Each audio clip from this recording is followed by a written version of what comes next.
Bonjour à toutes et à tous, et bienvenue dans la 15e édition de votre journal Hebdo. Au sommaire cette semaine, nous allons parler des réseaux sociaux, du désespoir des étudiants, des affaires qui visent les politiques, du confinement qui se précise, et du vaccin et de ses effets. Allez, on commence avec le premier sujet. La Norvège a lancé une alerte suite à 23 décès survenus quelques jours après l'administration du vaccin Pfizer-BioNTech.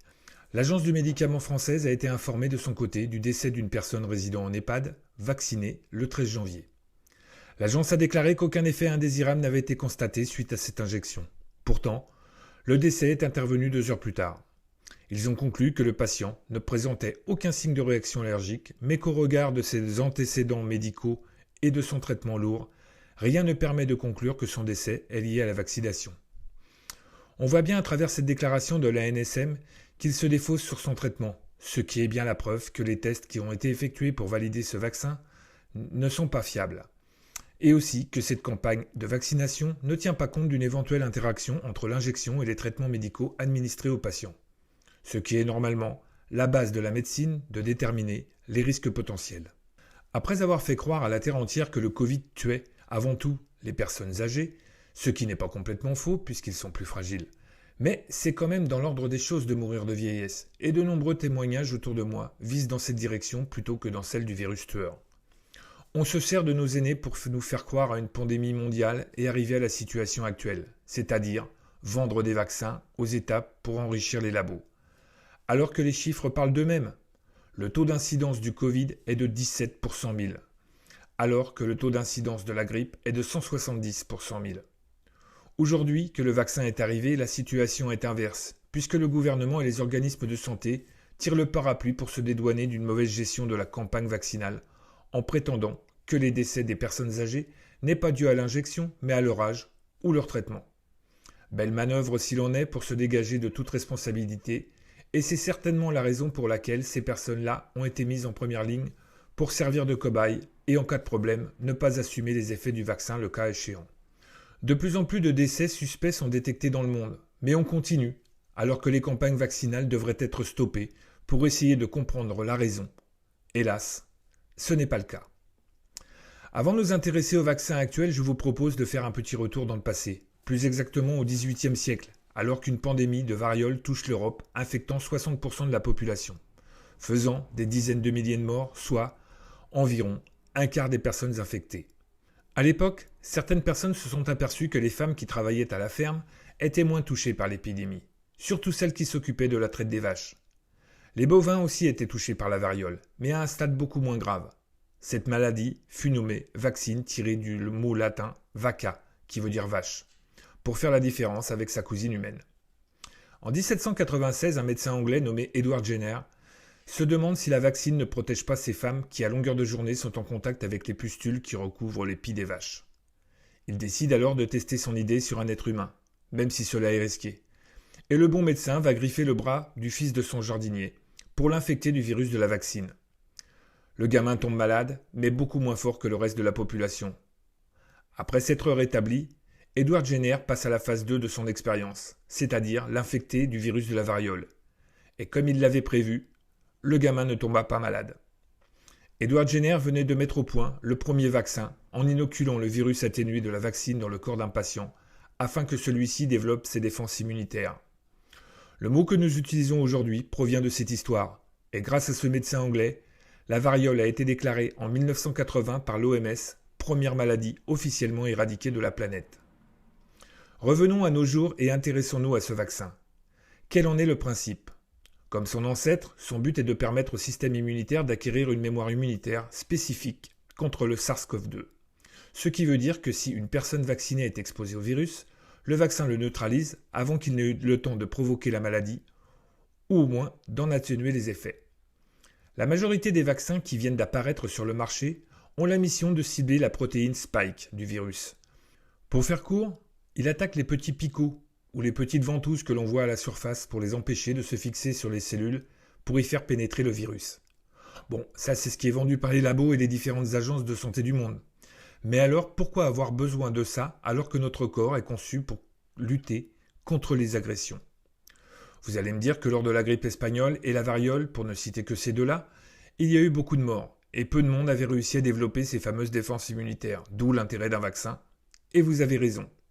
Mais dans le cas du Covid-19, on nous propose un vaccin avec ARN messager qui n'a encore jamais été testé sur l'homme, et les conditions dans lesquelles nous vivons n'aident pas à renforcer nos défenses, car entre couvre-feu et confinement, le moral est plutôt dans les chaussettes. Et alors que des mutations du virus apparaissent aux quatre coins de la planète, on se dit que le vaccin contre la grippe saisonnière n'est déjà pas efficace, alors comment peut-on affirmer que celui-ci, qui n'a jamais fait ses preuves, pourrait nous faire sortir de cette situation ? Je viens de parler des mutations du Covid, que les médias mainstream se font un plaisir de décliner sous toutes les formes.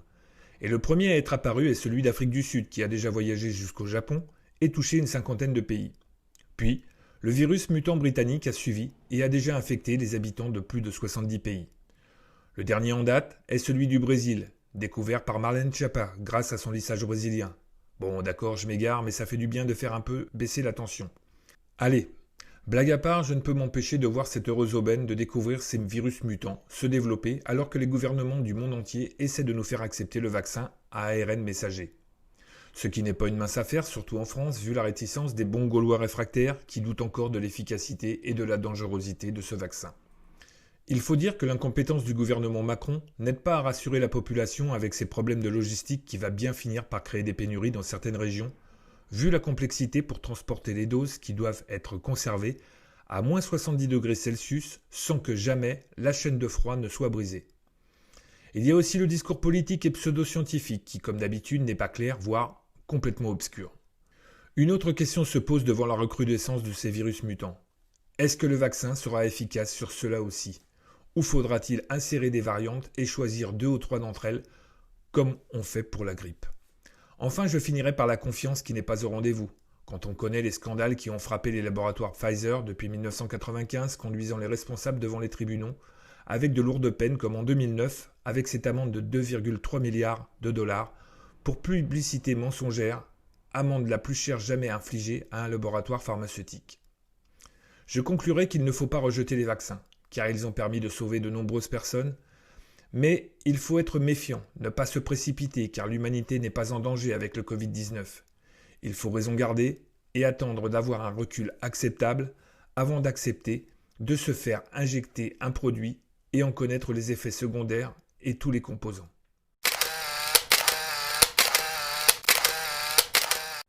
Voilà, c'est fait. La France est confinée chaque soir à 18h jusqu'au matin 6h, et ce, depuis samedi soir. Petit à petit, l'étau se referme sur nous. Le gouvernement emploie, comme la dernière fois, la technique de la grenouille dans sa casserole d'eau qui chauffe progressivement. À nous d'avoir encore la force de sortir de notre torpeur avant d'être complètement endormis. Les médias sont rodés et préparent le terrain, nous menaçant d'un confinement encore plus strict que le premier en mars 2020. Pour justifier ce couvre-feu généralisé, on nous rabâche que dans les premiers départements qui l'ont connu, ceux-ci connaissent un fléchissement de la courbe épidémique. Mais dans un deuxième temps, le ministre de la Santé, Olivier Véran, annonce une campagne de tests dans les écoles, jusqu'à 1 million par mois, ce qui a toutes les chances de faire exploser le chiffre des cas positifs et ainsi justifier un confinement généralisé 24 heures sur 24.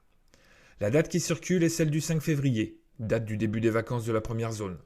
D'ailleurs, une source que je veux garder anonyme m'a soufflé à l'oreille que dans un lycée de notre département, une organisation se mettait en place pour avancer les examens, puisque les vacances allaient commencer le 5 février pour toutes les zones, et que celles-ci allaient durer beaucoup plus longtemps, voire très très longtemps. Et que c'est appellario confinement. Mais ce serait complotiste que d'avancer une telle information. Dans les couloirs des ministères, la panique s'est emparée de leurs locataires, puisque les restaurateurs sont prêts à braver les interdits en ouvrant, quoi qu'il arrive, leur établissement le 1er février, refusant ainsi de se faire dévorer par les investisseurs qui commencent à se presser à leurs portes. Les routiers ont aussi choisi cette même date pour lancer des actions. Il se pourrait que d'autres corporations se joignent au mouvement de grogne. L'exécutif sent que le vent tourne et pas dans la bonne direction. Alors, ils pensent à réviser leur calendrier et avancer le confinement au 20 février. Mais nous sommes le 17 et cela semble un peu court pour prendre une telle décision. D'autant que la réaction des Français risque d'être pire que d'attendre la date envisagée.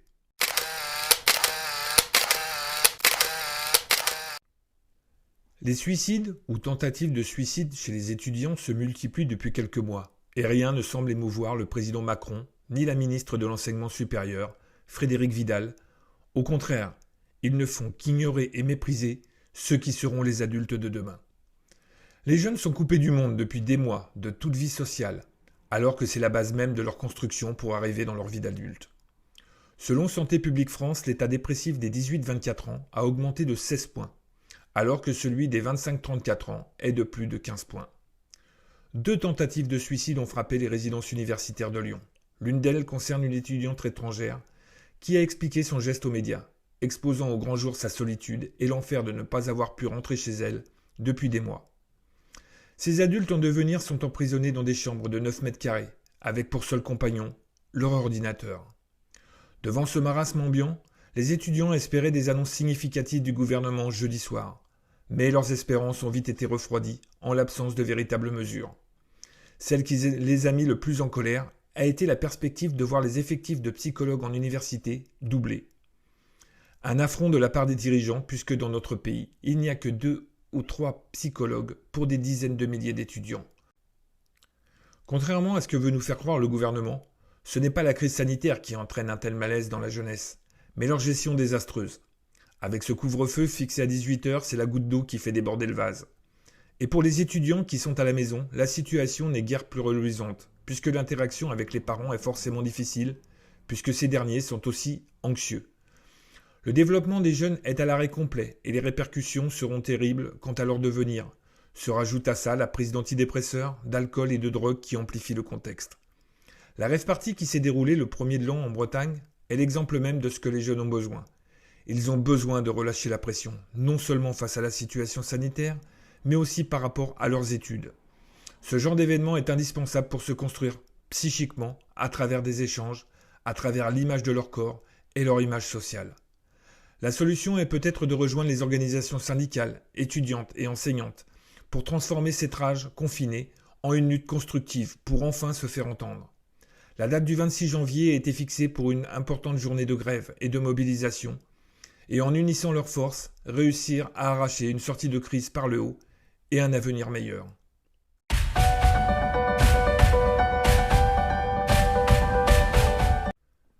Suite à l'attaque du Capitole à Washington, Donald Trump s'est fait bannir du réseau social Facebook, ce qui a eu un effet désastreux sur la capitalisation boursière qui a chuté de 28 milliards de dollars. À l'origine, le président américain devait être banni que temporairement, avant que le fondateur de Facebook, Mark Zuckerberg, décide de se le bannir définitivement. De leur côté, les investisseurs craignent que les 74 millions d'électeurs de Trump ferment aussi définitivement leur compte, ce qui implique qu'ils n'auraient plus accès aux différents services de l'entreprise et, entre autres, la publicité. Mais il n'y a pas que le réseau Facebook qui a banni Trump. Instagram, Snapchat, Twitch ont également choisi cette option. Twitter a aussi effacé le profil du président des États-Unis de façon définitive, en se justifiant que les risques d'appel à la violence pourraient être lancés par Trump. C'est une grave atteinte à la liberté d'expression qui inquiète les dirigeants de la planète, Angela Merkel en tête, qui aurait préféré une modération des messages de Trump par rapport à la législation, plutôt que par une décision entrepreneuriale. Le gouvernement français préfère rester en dehors de la polémique, enfin, presque, puisque le porte-parole Gabriel Attal a tenu en gros les mêmes arguments que la chancelière allemande, rajoutant que la régulation ne peut et ne doit pas se faire par une oligarchie numérique. Même l'opposition française est montée au créneau fustigeant les GAFAM et leur puissance, en leur recommandant de laisser les politiques fixer les règles et de la liberté d'expression. De jolies paroles dans la bouche de ces hommes et de ces femmes politiques qui laissent le gouvernement français bâillonner son peuple depuis plus de 2 ans. Il est vrai qu'il est plus facile de critiquer les autres plutôt que de balayer devant sa propre porte. Mais la censure de Twitter ne s'arrête pas à la personne de Donald Trump, puisque la plateforme numérique a banni 70 000 comptes qu'elle estime être affiliés à Qanon, la mouvance conspirationniste regroupant les promoteurs de la théorie du complot, selon laquelle une guerre secrète a lieu entre Donald Trump et des élites implantées dans le gouvernement, les milieux financiers et les médias, qui commettraient des crimes pédophiles et sataniques. Au-delà de la liberté d'expression, les questions du pouvoir de ces entreprises du numérique inquiètent les États, qui sont de plus en plus tributaires de celles-ci, et peuvent être affaiblis à tout moment par une décision de leurs dirigeants ou de leurs actionnaires. Tout a commencé quand ces entreprises ont décidé de racheter toutes les applications qui risquaient de leur faire de l'ombre. Les GAFAM sont ainsi sortis du cœur de leur métier pour conquérir de nouveaux terrains, amassant nos données pour mieux nous contrôler, et les États ne font pas exception à la règle. Quelques entreprises ont réussi à échapper à leurs griffes, comme Deezer, Spotify dans l'industrie de la musique et Netflix dans l'industrie cinématographique et audiovisuelle. Les GAFAM contrôlent tous les secteurs de l'économie, les banques, les chaînes de télévision, la grande distribution, et ceux qui auraient encore l'espoir d'échapper à ces tigres, il y a peu de chances d'y arriver, car leur absorption est inévitable. On pourrait rajouter à ces géants la société BlackRock, qui engrange grâce à son logiciel Aladdin toutes les données financières, y compris les leurs. Dans notre vie, tout est numérique. Nous sommes tous des esclaves 2.0, et les États ont perdu de leur superbe face à eux, et ils ne peuvent plus se passer de ces géants qui acceptent de faire ce que leurs dirigeants leur demandent en échange, de réduire un peu plus la longueur de nos chaînes.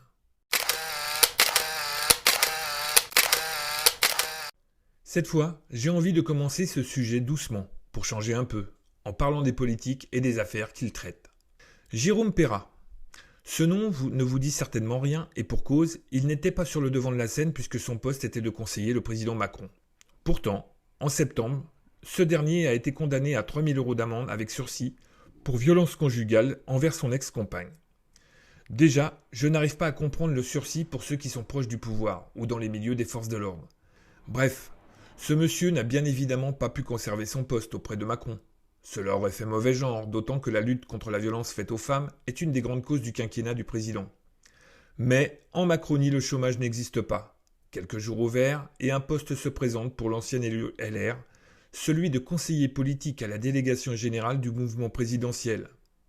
Un bien beau message envoyé aux femmes. Passons maintenant à un autre personnage, une étoile montante de la Macronie, comme il est désigné. Sébastien Lecornu, ministre de l'Outre-mer. Une enquête préliminaire a été engagée par le parquet national financier pour prise illégale d'intérêt à l'époque où il cumulait les fonctions de président du conseil départemental de l'Eure et un poste d'administrateur de la société d'autoroute Paris-Normandie. Il y a aussi la femme de l'ex-président, la très discrète Cécilia Attias, qui a été rémunérée par l'Assemblée nationale entre 2002 et 2003 en tant qu'assistante parlementaire, alors que son mari trônait à la place Beauvau en tant que ministre de l'Intérieur. Elle a touché 3 088 € net par mois pour seulement 75,84 heures de travail par mois. Après enquête, le journal L'Obs affirme qu'ils n'ont pas trouvé la moindre trace de reportage, pas un article, et les ouvrages consacrés à l'ex-première dame ne mentionnent jamais cet épisode. Une seule fois, Cécilia Attias a évoqué dans une émission télévisée avoir disposé d'un bureau sur place, mais que son travail était bénévole, ce qui semble être faux, puisqu'à aucun moment n'est mentionné ce bureau dans son contrat de travail. Interrogée sur le sujet, elle n'a pas souhaité s'exprimer. C'est le cabinet de Nicolas Sarkozy qui a relativisé l'affaire en prétextant que cet emploi n'avait duré que 9 mois et de rajouter que son travail consistait au bon suivi des dossiers, mission dans laquelle elle était très impliquée. De toute façon, elle n'a rien à craindre, puisque contrairement à l'affaire Fillon, les faits sont prescrits. Passons au plat de résistance avec Didier Lallemand, le préfet de Paris actuel. Vous savez, celui qui n'est pas dans le même camp que nous, et qui porte une casquette trop grande pour sa tête. Ce monsieur est visé pour favoritisme concernant les marchés de la société Grand Paris. Il est soupçonné pour ne pas avoir respecté les principes de mise en concurrence, soit en attribuant le marché à une entreprise dont l'offre aurait dû être rejetée pour irrecevabilité, soit en modifiant en cours de procédure les modalités de calcul des offres financières, ce qui a eu pour effet de modifier l'ordre des sélections des candidats. Une paille pour un marché de 37 milliards d'euros. À cette époque, en mars 2019, il se voit donc poursuivi par la Brigade de répression de la délinquance économique, qui, comme par hasard, se trouve depuis le 21 mars 2019 sous ses ordres. Mais quand on triche une fois, on se sent intouchable, surtout quand on occupe un poste tel que le sien. Pourtant, il est aujourd'hui poursuivi pour faux témoignage et parjure lors de son audition devant la commission d'enquête de l'Assemblée nationale. Rappelons au passage qu'un faux témoignage est passible de 5 ans d'emprisonnement et de 75 000 € d'amende, mais son ami qui garde les sceaux sera certainement aux premières loges pour le sortir de cette affaire. Entre coquins, on se soutient. Je passe rapidement sur l'affaire Fillon, les multiples casseroles qu'accumule Nicolas Sarkozy, sans oublier son ami Patrick Balkany dont j'ai évoqué sa dernière affaire la semaine dernière. Pour terminer cette liste de malfaiteurs présumés, je vais faire un rapide tour d'horizon de ceux qui sont aux affaires et qui sont visés par des enquêtes. Bien sûr, il y a Gérald Darmanin, le ministre de l'Intérieur qui est visé par une enquête pour viol. Bruno Le Maire, ministre des Comptes publics, qui lui est visé pour une enquête pour corruption. Éric Dupond-Moretti, le ministre de la Justice, qui est visé pour une enquête pour prise illégale d'intérêt. Le ministre des PME, Alain Griset, est visé par 2 enquêtes pour abus de confiance. Richard Ferrand, le président de l'Assemblée nationale, 4e personnage de la République, est mis en examen depuis septembre 2019 pour prise illégale d'intérêt dans une affaire immobilière. N'oublions pas celui qui a disparu des radars, l'ancien Premier ministre, Édouard Philippe, qui a laissé une ardoise de plus de 1 million d'euros à la ville du Havre lors de l'événement fêtant les 500 ans de la ville, laissant les prestataires ayant participé à l'organisation avec un trou dans la caisse. Pourtant, les administrés du Havre l'ont réélu avec 58,8% des voix au 2e tour des municipales. Je me demande quand les Français vont enfin réagir et boycotter ces personnages qui profitent de leur position pour s'enrichir ou faire des cadeaux à leurs amis. Qu'ils consultent le passé de ces hommes et de ces femmes avant de mettre leur bulletin dans l'urne. Être un élu, c'est tout d'abord être irréprochable, ce qui n'est plus le cas de nos dirigeants depuis des décennies.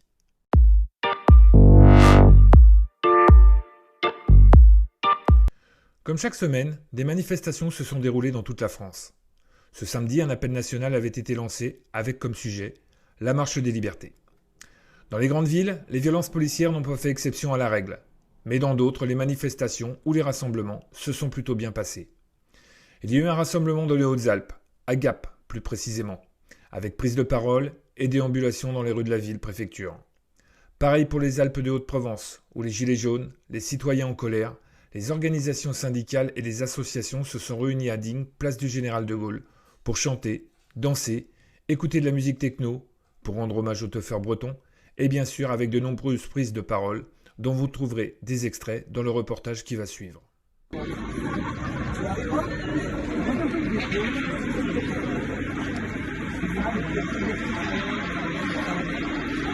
Tout le monde est conscient, et je ne vais pas rajouter aux angoisses des uns et des autres pour comprendre qu'on est dans une situation particulièrement périlleuse, voire catastrophique, voire pire encore.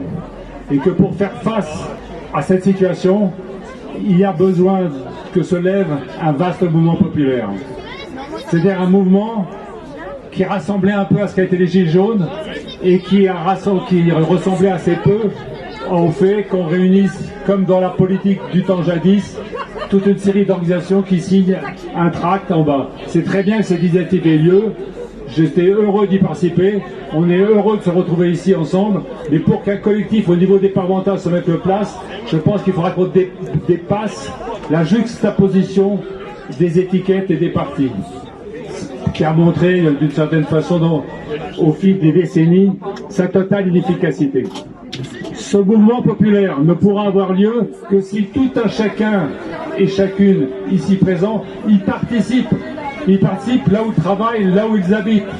Donc je profite de cette occasion pour appeler les gens de Forcalquier, puisque j'habite Sigons, à se tenir éveillés, parce que très bientôt, on va un peu renouveler l'organisation des Gilets jaunes de Forcalquier et on s'associera à tous ceux qui le voudront. Bien entendu, la situation est telle qu'on va voir nous rejoindre ou fusionner avec nous toute une série de mouvements épars et divers, que ce soit des associations de petits commerçants, des mouvements féministes, écologiques, etc. Aujourd'hui, mettre en avant sa spécificité et son étiquette par rapport au mouvement de masse dont on a besoin, c'est rendre un très mauvais service à la population. Aujourd'hui, c'est la fusion de toutes les révoltes. Je ne dis pas l'unité côte à côte, comme dans un cartel, mais la fusion, c'est-à-dire que le mouvement se lève et prenne de l'ampleur, et ça ne se fera pas simplement par notre exemple, bien entendu, soyons modestes, mais il faut que la présence de ceux qui résistent et de ceux qui sont prêts à se révolter soit effectivement prégnante dans le paysage politique.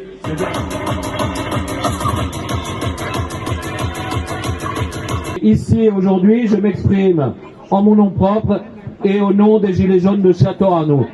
Pendant toute ma vie d'adulte, j'ai entendu la classe politique et médiatique nous dire sur tous les tons: oui, vous comprenez, il faut faire des sacrifices maintenant pour retrouver la croissance économique, la santé économique, et après ça ira mieux. Est-ce que quelqu'un d'ici y croit? Moi, je n'y crois pas.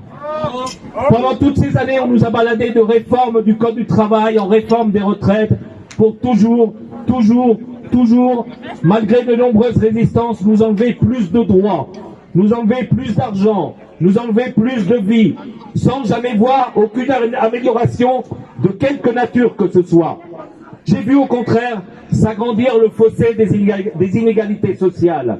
J'ai vu la misère se répandre dans nos villes et dans nos campagnes. J'ai vu les milliardaires et les grandes entreprises s'en mettre plein les poches pendant que les travailleurs perdaient leurs emplois par milliers.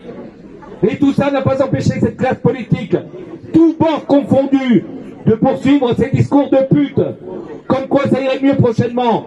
Mais on n'a jamais rien vu venir, sinon des remises en cause, non seulement de nos droits sociaux et économiques, mais aussi de nos libertés démocratiques, sous le faux prétexte de la sécurité. Et avec Macron, ça a été encore pire. Quand le peuple s'est soulevé, on a eu droit aux lacrymos, aux tirs de LBD, aux mains mutilées, aux yeux éborgnés, aux jugements sommaires et aux gardes à vue injustes. Mais c'est normal.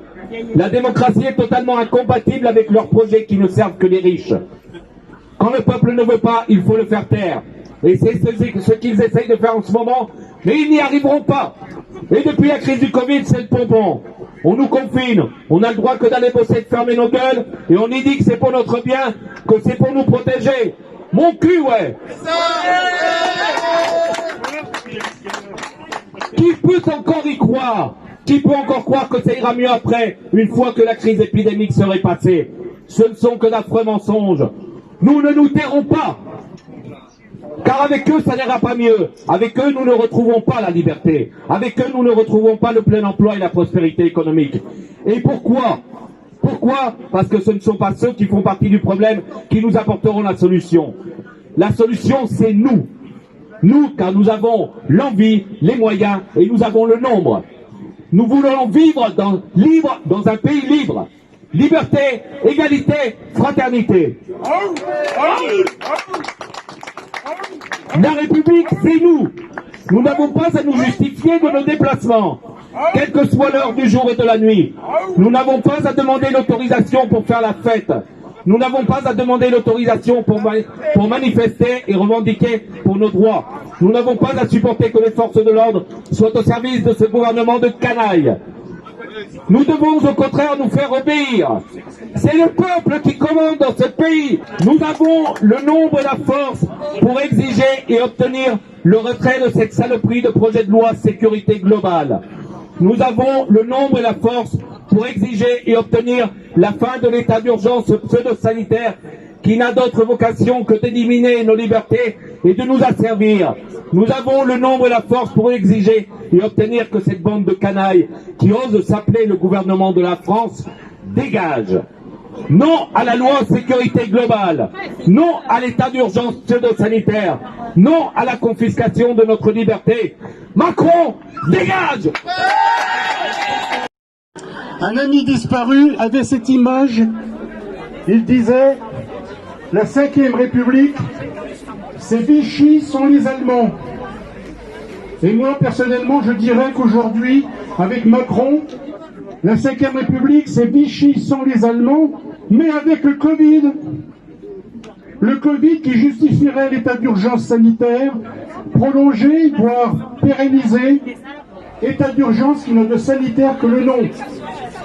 Ça veut dire pression pour intégrer les syndicats à l'État, criminalisation des syndicalistes qui refusent l'union nationale avec les contre-réformes gouvernementales, criminalisation et répression sanglante des gilets jaunes, nassés, jugés et incarcérés arbitrairement.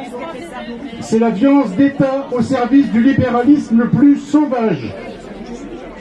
Ainsi, Macron prépare l'explosion définitive de la République par la loi 4D, par le retour des provinces d'Ancien Régime, chères à Pétain, à De Gaulle et à Mitterrand. 2 projets de loi scélérates et des décrets tout aussi abjects se conjuguent pour liquider les libertés démocratiques dans ce pays. Acquis de la Révolution de 89, de la Première République de 1792, de la Commune de 1871 et la Libération de 1945. Par exemple, l'article 24 de la loi dite sécurité globale passerait dans la loi contre le séparatisme rebaptisée frauduleusement loi de renforcement de la laïcité. Amis, citoyens, camarades, la République est en danger. Que dire d'un gouvernement qui prétend ficher les citoyens sur leurs convictions philosophiques, syndicales, religieuses et sur leur comportement personnel, y compris leurs données médicales?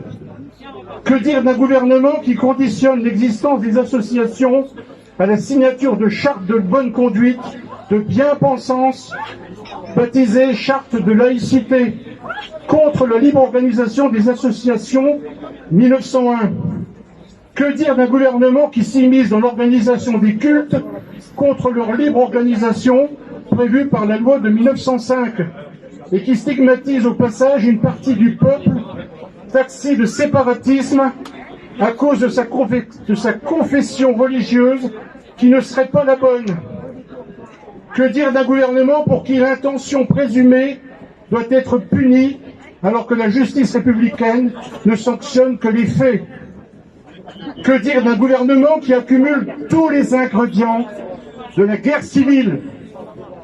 Saint-Just avait toujours raison, qui disait « Le peuple n'a qu'un ennemi, son gouvernement ».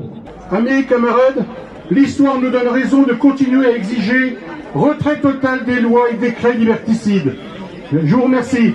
Surdité sur ordonnance, et malheur à celui qui pense, et malheur à celui qui danse. Chaque mesure autoritaire, chaque relance sécuritaire doit s'envoler notre confiance. Il faut pas autant d'insistance pour confiner notre conscience.